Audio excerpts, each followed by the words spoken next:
boy, we got PFL 2025 World Tournament first round, featherweights and welterweights.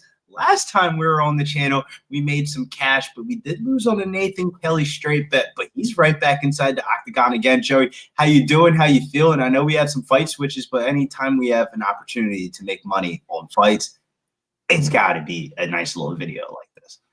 In the words of Young Jock, it's going down tomorrow night. Just best believe that. And we taking all the money off the books. I know there were some changes. Like Logan Storley was going to be my biggest fucking bet on the fucking card. But, you know, now he's probably going to be a favorite against his new opponent. So, yeah, but there's still plenty of good action on the card. And I'm ready to make some money, load up to the weekend, and make some more money. Look, this summer, we got to make the money. I definitely do feel you. If you want to look at this PFL schedule, maybe take a screenshot here. The boys, a.k.a. probably me, Joey, and we'll probably bring in some guests throughout the season as well.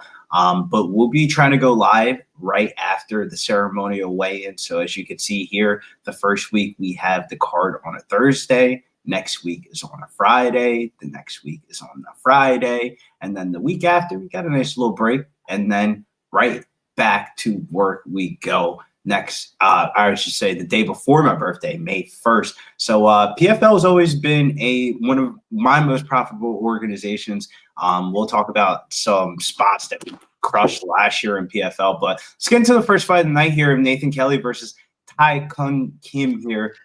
This one I did not be biased with, so I'll let Joey take it away. I like Nathan Kelly, but not enough to bet him here after the way he fucking looked in his last fight against Fake Russian. So I actually think that now, this being the first fight, we're probably going to end up seeing fireworks at some point in this fight. Once both fighters find their rhythm, they're both going to throw fire. Nathan Kelly, I do get the overall Brazilian Jiu-Jitsu game too in the ground game, but that boy Kim does have pop in his hands. And I was talking to Danny about this fight earlier today, and I know I did bet on Kelly. I don't know bet yet, but my lean is Kim. You know, 2 of 3 losses from Kelly are inside the distance. And this Kim prospect, I know it's his debut, probably, you know, biggest name to date for him. I think there's a chance rounds 2 or round 3, he could get Kelly out of there. Yeah, I don't blame you. I feel like a lot of Nathan Kelly's win condition is him winning inside the distance. I don't really see him winning inside the distance here in this one. I would say Kim has a little bit better of a level of competition as well. So it's like, I feel like if anything, there's more better underdogs to attack on the card. But I don't want to lay the favorite price tag on Kim because Nathan Kelly's definitely a fighter with inside the promotion.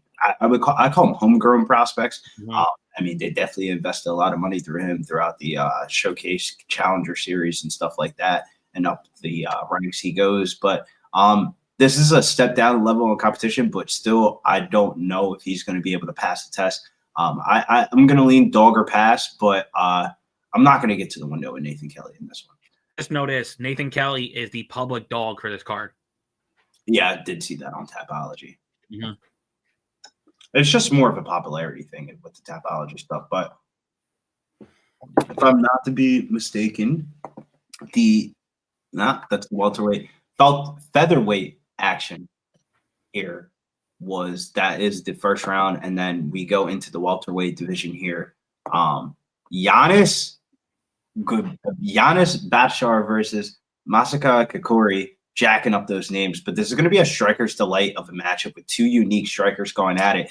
Kakori, the Japanese prospect, a little bit more power, better resume, durability-wise. Bachar is the former Cage Warriors champion. I do think that he's a more technical striker, though.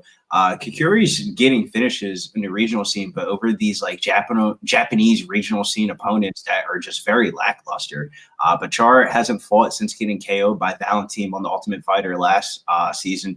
But granted, he got caught in that fight, but in every other fight that I watched of him, he's shown good durability, and this is the right weight class for him. I remember when he went in the Ultimate Fighter, one of the reasons why I didn't like him on the show is because he was fighting at middleweight, and he's a welterweight, but he fought at middleweight on the Ultimate Fighter show because of them having to cut weight so much inside such a short period of time. And that gamble did not pay off for him. But I think these boys are going to throw down. Somebody's going to get caught. I like the under 2.5, and I like Bachar to get a knockout here and revenge his loss from last summer. Oh, yeah, you totally took majority of my notes there. So I was like, okay, let's see how detailed my boy Billy goes into. But yeah, he was on this most recent Ultimate Fighter. He went up weight, and I'm going to say it's like bad timing. He just walked right into an elbow, unfortunately. Outside of that, his durability has been on point, as Billy said. Now he's back to his natural weight. I think he's going to be the fastest striker here. Yeah, I don't know too much about this other prospect in Kruger. How the hell you pronounce his name? And yeah, Bouchar's back in his natural weight.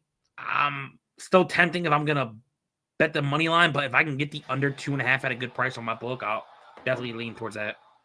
Yeah, I think the under 2.5 is a little bit more predictable than the actual side, but side-wise, I got to lean towards the Greek fighter here of like, when I was watching the tape, I do think he's the better technical striker. It's just the only thing that you can't really tape is really durability of like, yeah, he got knocked out by Valentin, but it wasn't like a traditional knockout. Like you said, like he kind of just got clipped with like an elbow and was just the end of the fight. Bad place, bad timing. But we move into bad place, bad timing, and that could be our next opponent here as Frederick Dupras is getting an opponent switch, and he'll be taking on Gabrial Braga. I thought this line was going to actually be higher. Joey, thoughts and opinions on Gabriel Braga versus Frederick Dupras from Canada? I will say this. Dupras, you better get that takedown, young fella. That's all thing I would tell you, because your striking defense is not that good. And if you think that you're going to stand in a striking range with good old Braga, I think Braga knocks him the fuck out. I really do. At some point through this fight, he's going to land the combinations. He's going to get him rocked. And I think Braga's going to get him out of there. Yeah, I actually think Braga's one of the better parlay pieces now that I've seen the line at minus 650. I originally, when I got done taping this fight last night, I put this line at minus 1,000.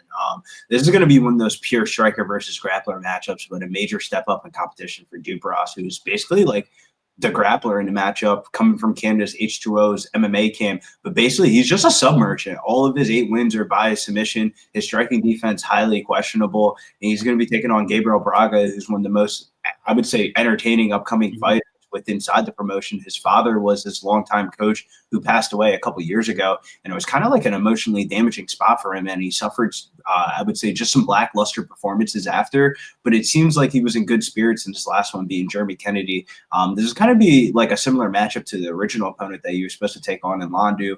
I think it's just going to be too much for Dupras standing on the feet. And with him looking to get subs off of his back, trying to pull guard after some failed initial takedown attempts, kind of with you. I think Braga's going to find the knockout, and I definitely think he's one of, probably say my second most confident pick of this whole entire card. I can easily agree with that. This next fight, though, is one I've been waiting for a long, long time. Just to say that he's in the season. Magomed Umalatov taking on the Gorilla Nation. We're here. Dad, Gene. Joey, thoughts and opinions before I ramble on about this fight here. I'll let you ramble on because, I knew who hell Thad Gene. I was excited when I saw the name. When I found out we were going to do the stream, I saw the fight card, stayed up late. I was like, Thad Gene's on the card. Okay, I'm with it. But I'll be honest with you. This is going to be your striker versus grappler. If Gene keeps it on the feet, this is another knockout prop I will be going to the table with. He has insane power and combinations, but if it does go to the ground, Bakanov, he's very live to win probably a control-based decision, maybe end up getting the neck because he is a superior grappler. But I really like Thad Gene here. He's going to really show why he's an upcoming prospect on the rise, and as it stays standing, he's probably going to knock him the fuck out. Yeah, I definitely think this is one of the most anticipated tournament debuts in a while. I mean, Florida's own Thad Gene's going to be stepping inside the cage, and he's what I would call another homegrown prospect coming up through the Challenger Series and then kind of being featured on the prelims of back-to-back playoff seasons and then a alternative showcase last year. Protege of Victor Belfort, known for his striking and his power that can come from either hand. I mean, watch out for that left hand from Thad Gene. Good durability and good cardio, and does have enough wrestling background to, I feel like, defend takedowns and pursue his own. He'll be taking on Bakanov, and while though he's Russian, he's more of a striker than a grappler. His first fight with the PFL, I thought he got gifted that decision. We've seen him vulnerable before when he has to go into deep waters, and Thad Gene is young enough, hungry enough, to fight through the potential damage in this spot, and especially with Gorilla Nation behind him, is basically like a hometown fight for him, man. I like that Gene a lot. This line opened up at -200 all the way up to -245 in some places. Danny in the chat saying saw him live against Chris Brown, and while Chris Brown isn't like the most notable name prospect, he's never been knocked out before. That Gene was fucking pushing he fucking mollywopped him. Fucking clocking him left and right. Yep. And I'll give Chris Brown a lot of credit. A lot of people probably would have quit, and he stayed in there. But I like that Gene a lot, and he might be potentially one of the parlay pieces that we're going to talk about at the end of the show here. I won't argue with that. Next fight here, though, we're going to be staying in the welterweight division. It's hard to say division, but welterweight tournament here. As oh no, this is a featherweight fight. Jeremy Kennedy taking on Molvid Khaybulaev. I'll start this one up here. Two former training partners facing off against each other. And this season's featherweight roster didn't feature the same household names that we've seen before, like Brandon Loughnane and stuff like that. He took a year off for this one. But the shallowness of the roster has definitely attracted 2023 winner Molvid Khaybulaev here. This tournament format is like a perfect situation for him, and I wouldn't be shocked if he asked for this matchup particularly. Kennedy is a good wrestler in his own right, but he doesn't really offer too much on the feet. And when it comes to a wrestling game, I feel like when he doesn't get his own wrestling going, he starts taking shots in the face. And Molvid's not the fake Russian at all. He's pure Dagestanian with a blend of the new era with the striking power to keep his opponents honest, most notably known for the flying knee that he landed over old boy that's in the UFC. I forget his name off the top of my head. He's lost so many fucking fights now. But I think he gets a late finish in this one, if not a unanimous decision. I think cage rust isn't a concern for me, helping his fellow Nurmagomedov teammates with their camps in the beginning of the year, and then taking on this opponent that he's trained with before on a full camp. First fight of the season is usually the spots that I kind of like to attack for these favorites. I think Molvid Khaybulaev is a runaway favorite, like regardless of how this fight ends inside the distance or unanimous decision. I think he's a great parlay piece this weekend. Yeah, I absolutely agree. At first, I forgot who the hell he even was until I watched tape. I'm like, oh yeah, you're not that fake Russian. You that real Russian. He could easily get the takedowns if he wants. I think he could control the shit out of him, but he does need to mind the P's and Q's of Kennedy's BJJ. He is a black belt, so he might just try to keep it safe and keep him boring, make it go to decision, but he also has good pop in his hands if it decides to make it a striking fight. I didn't realize his height. He's only 5'6". He's a short little motherfucker. But hey, you know what that means? He's just good for takedown entries and get to the hips. If he wants to chain wrestle, he can. I don't know what the line's at. Last time I saw it was pretty goddamn high. Seeing anywhere between -650 through 800. Okay. So, yeah, if you're doing all money lines, yeah, you could definitely start him with a money line piece. I think he's going to win this fight any way he wants, personally. By a method, who the hell knows? If anything, free bet, I'd take decision. Free bet, I'd probably take inside the distance. I would say this is my most confident pick of the card. As much as I love Jeremy Kennedy, he's a dope guy and all that, but Jeremy Kennedy's not that good. Next fight, Joseph Luciano is now taking on Logan Storley. Joey was letting him know he was picking Logan Storley over Magomed Umalatov. Right. Logan Storley here against Joseph Luciano, the Australian prospect that will be making his promotional debut here. Oh, I'll easily be picking Storley in this match. I'm hoping the money line's not too high. Look, former champ. Now he's going against a guy short notice, biggest fight of the kid's career. What is he probably going to be like a -3, -400, maybe even bigger? This is a huge step up. So I know Danny was also on Storley, so that would have been, a good squad ride run on that one. But yeah, I don't know. This kid's going to have to bring it first, and hopefully he doesn't gas going against a legit guy. And as long as Logan Storley's line's not outrageous, I'm going to have him in a parlay and probably win by decision. I'll give him credit. He's pretty durable. He's a tough kid.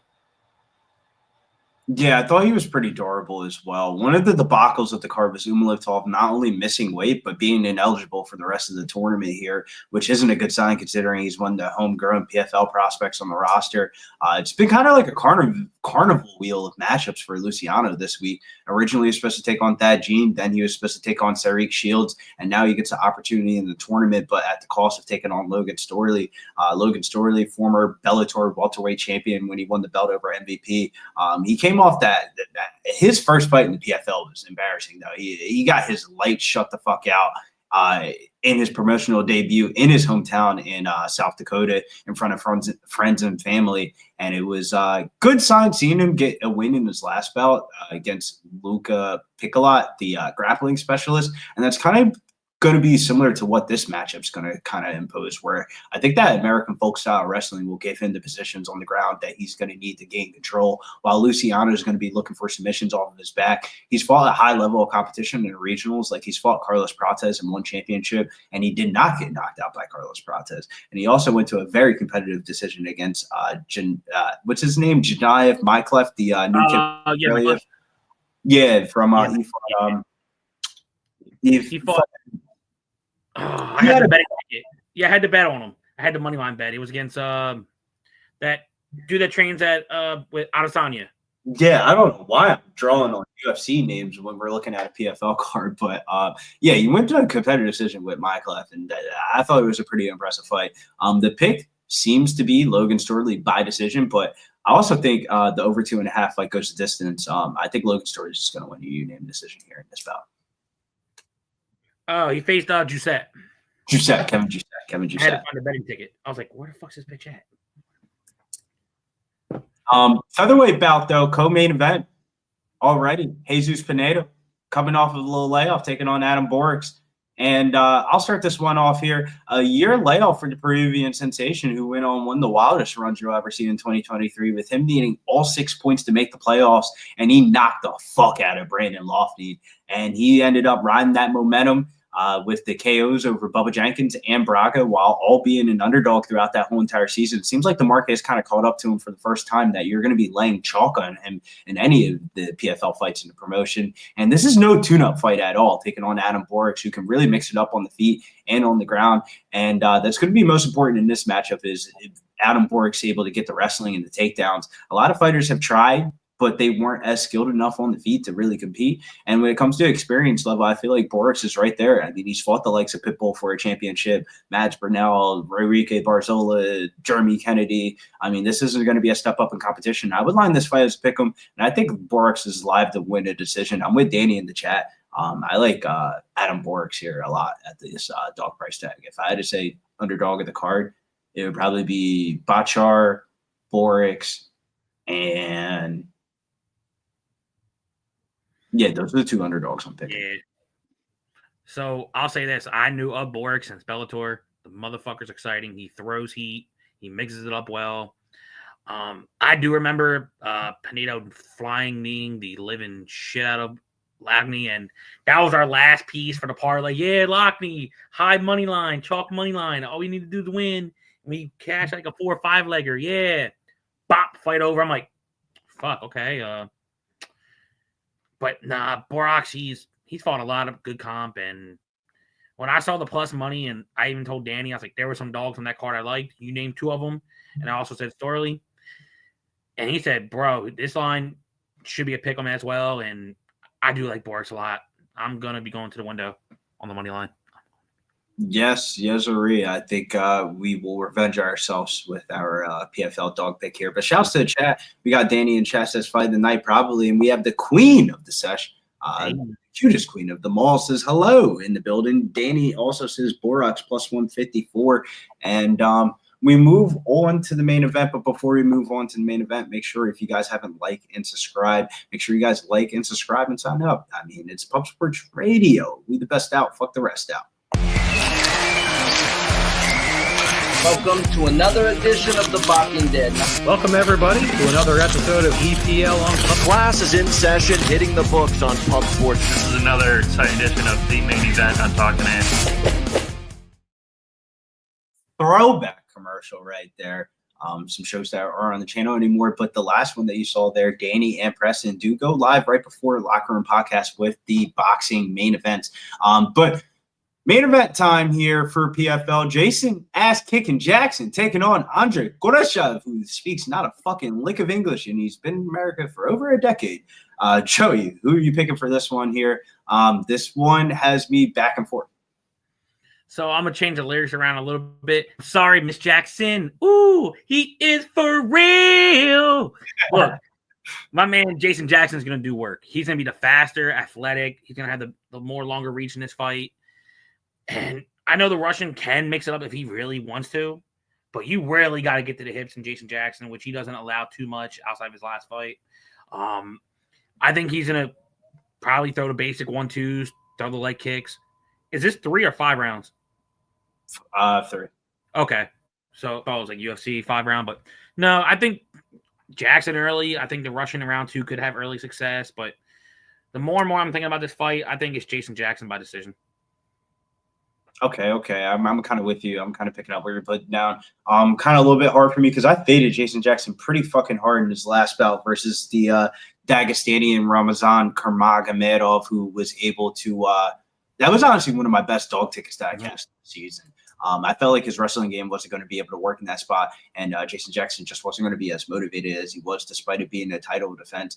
It's kind of like a slippery slope backing a fighter, losing a belt fresh off of that. But this is a good spot for him, I feel like. An opponent that I feel like with the Ramazan Karmagomedov one, the reason why he couldn't get up for that one, because I feel like he didn't feel like that kid deserved the title shot. Goreshev, in my opinion, while not disrespecting his skills or anything like that, he's a very skilled fighter, but him and Jason Jackson just across paths a long time ago in Bellator, and like his Bellator resume of fights is just really him disposing bad opponents and then him getting wrestle fucked by championship level fighters. And I feel like Jason Jackson's game is more of he's going to win more minutes in this spot. Like Goreshev could win the moments, but I feel like the grappling is going to win the minutes and give Jason Jackson a decision here. But I would say I feel more confident in parlaying the over 2.5 or fight goes a distance or some shit like that than taking Jason Jackson on the money line. First fight of the season, I don't think these two boys are going to want to take too much damage as, they're a little bit older guys. They're going to be fighting a couple of times this year, whoever wins this bout. And I think both fighters are going to be very patient. I mean, Jason Jackson just lost his belt to Ramazan Karmagomedov. He's got to go out there with with just a little bit more fire and passion. And Andre Goreshev, he's going to have to be patient because he's going to be scared about the threat of the takedown. And that kind of leads me to thinking that this is going to be an over. I 100% agree. I think they're both going to be calculated. And as I said, the Russian could have the bigger moments. He does tend to throw more power. But I think Jason's going to have the more slight volume. Maybe even a better cardio if he makes it more of a outside striking and circle around the octagon, try to get the Russian tired. But yeah, I do agree. I think the over is a good play here to fight go to decision. And as Danny said, Jackson is my last piece of the parlay. I don't mind. I like him as a parlay piece, but it's going to be a close parlay piece where you're going to be like, oh shit, round 1 he won. Round 2, I don't know. Round 3, depending on whose game really works, but I don't mind him as a piece. Okay, his parlay is Gene, Jackson, and Khaybulaev. That's damn near the same exact parlay that I'm about to give out. Molvid Khaybulaev, Gabrial Braga, and Thad Gene at -107 is going to be the parlay that I'm going to give out here for the show. It's a 3-leg parlay. If you wanted to make it 2, you can just go Thad Gene and Molvid Khaybulaev and make it a -152, but we're going to try to get some even money here. And we'll even go with a 5-leg parlay. I hate doing the 5-leggers, but there's only 8 fights and we got to make some money on these fights. Am I right, Joey? You're right. What is the dog pick? Are we going to go Giannis Bachar or are we going to go Adam Borics as the dog pick here? I'm going Borics. I'm betting Borics. Borics? I'm probably gonna end up betting the other dog too, because look, that's the 2 main dogs outside of Storley before his new opponent changed. I was like, look, there's 3 dogs I like, and I could end up betting all 3, but yeah, there's a good chance. I'm definitely betting Borics, and then I'm gonna see how I feel probably in the morning if I do end up betting the other dog. Make sure y'all follow me on Twitter because I do plan on submitting my picks I'm gonna let him out early because I know the fight card starts at 8 o'clock. Fight card probably starts at night. Yeah, okay. So it ended up being a later card. So yeah, definitely stay tuned on Twitter because I'll definitely be posting my shit because I'm still waiting for the line for Logan Storley. If I did Danny said 7. All right, that works. If I did a 2-leg right now, the lines are a little bit, but I'm kind of more waiting on the Logan Storley line to come out. I'd probably do almost what Danny has, but I'll do as a 2-leg with Gene and Khaybulaev. Then I'll wait to see what Logan Storley overall line is. It's a 3-leg, but that's a base right there, minus 167. If you like something else throughout either baseball or you want to pair it up for another fight for Saturday, there's always a plan. You can always do that. So, yeah, I definitely think it's going to be one of those type of Thursday cards where whatever you like on the card, don't worry about the price tag. You try to mix it in with some of this PFL shit because I feel like with the big favorites, like they're kind of setting you up where you're going to have to put in a third leg that's going to be kind of like risky of either Thad Gene, Jason Jackson, or Logan Storley. Like, I don't think that Logan Storley fight's just like a runaway favorite of like, I think he should really win the fight, but the price tag's gonna be like minus 550, and like a minus 550 for a guy that's probably just gonna win by decision is always not the best position to be at. It's a sweat. Yeah, like at that point, like I might as well just do a same game parlay with Logan Storley or something like that. Yeah. And he says, "Don't parlay, Duke. They're losing. It's capture the flag, baby." But going over full picks on this card, Joey. I'd like Nathan Kelly over Kim, but not gonna bet it. That's just a biased pick.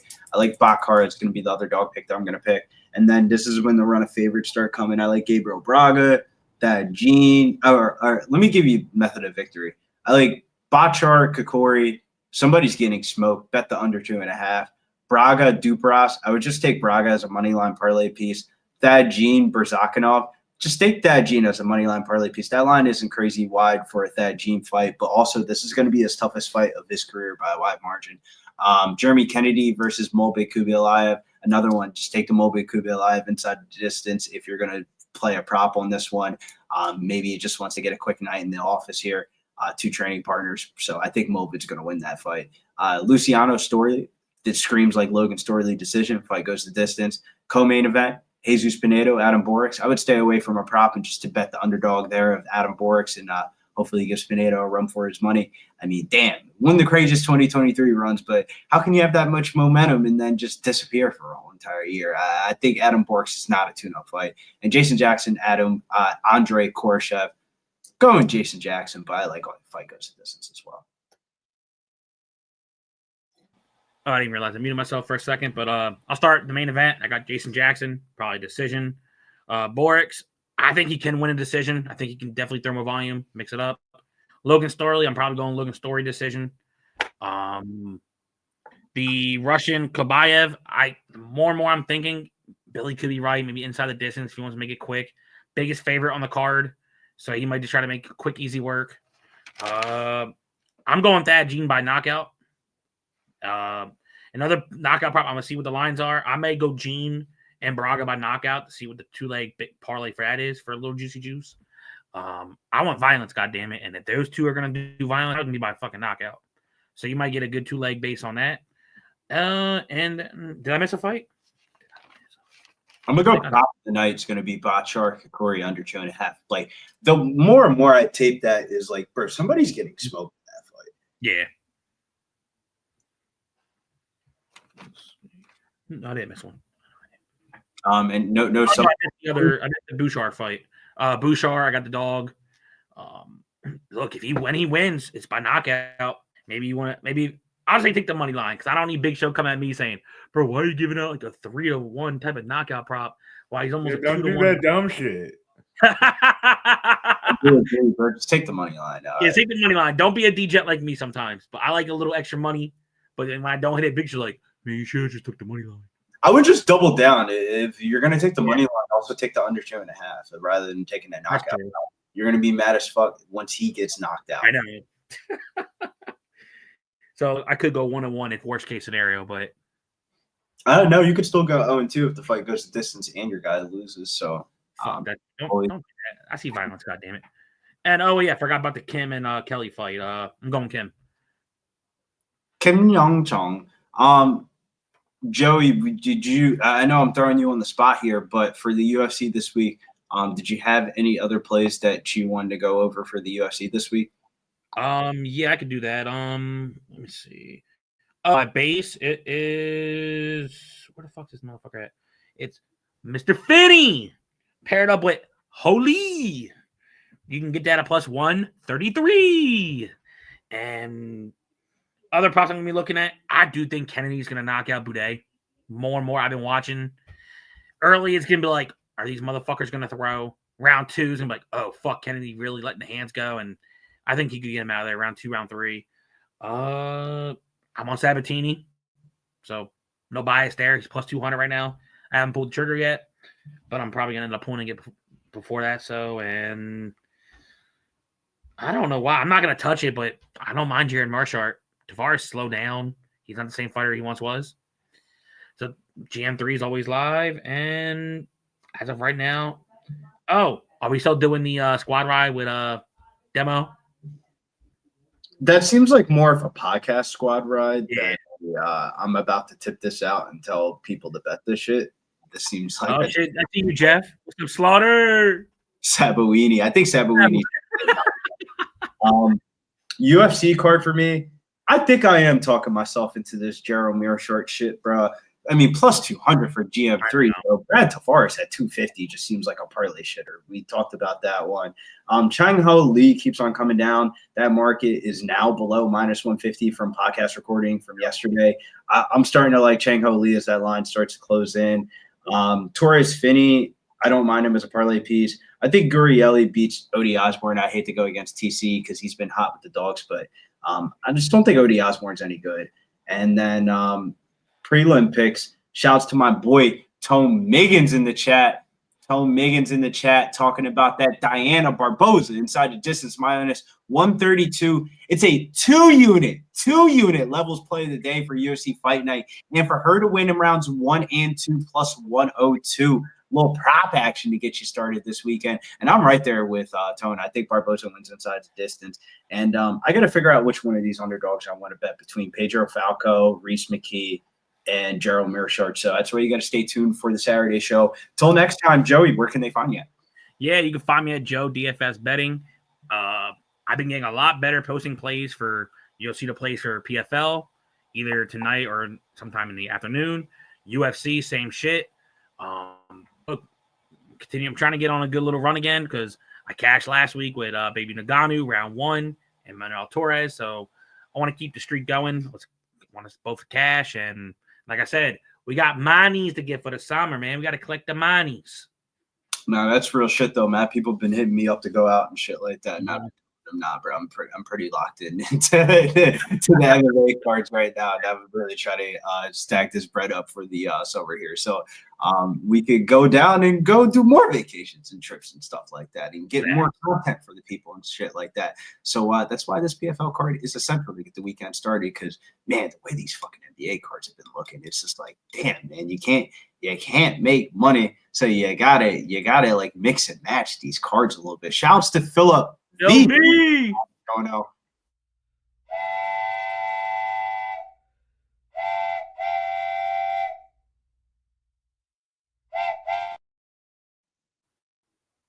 You're the man, Velv. Yeah, I don't know particularly what we're going to do for the PFL card tomorrow besides tweet out some plays and stuff like that. But stay tuned here on all of our social medias. You can follow Joey at Joey DFS Betting, right? Yes, sir. Joey DFS Betting. You can follow me over at GettingBills_. And we'll be back Saturday for the live stream pay-per-view timing for the Apex card this weekend. Make sure you guys hit the like, subscribe, and till next time, we out.